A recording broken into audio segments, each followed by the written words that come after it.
ত্রিপুরার আগরতলায় বাংলাদেশের হাই কমিশনে হামলার প্রতিবাদে বিভিন্ন জেলায় বিক্ষোভ করেছে বিএনপি। এছাড়া আলাদাভাবে বিক্ষোভ করেছে শিক্ষার্থীরাও।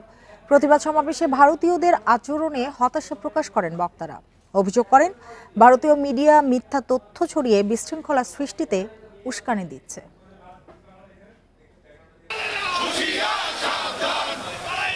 আগরতলায় বাংলাদেশ মিশনে হামলা ও জাতীয় পতাকা অবমাননায় ক্ষুব্ধ সাধারণ মানুষ।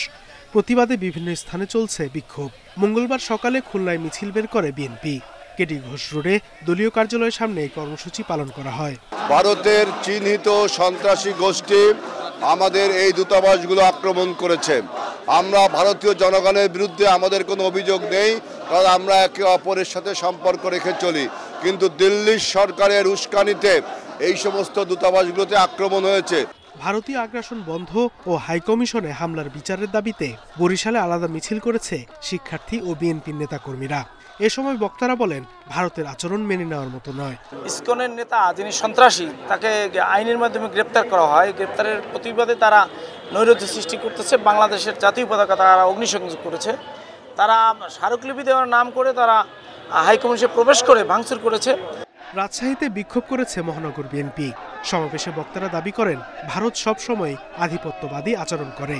যারা বাংলাদেশে এসে আবার নতুন করে হাসিনাকে প্রতিষ্ঠিত করার স্বপ্ন দেখছে, তাদের স্বপ্নই থেকে যাবে।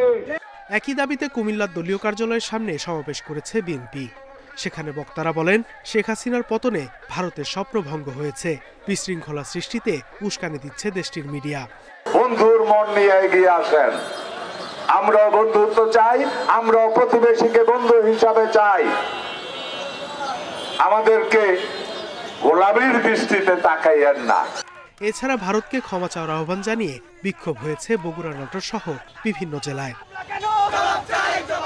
Sadequr Rahman Siddiqui, independent news.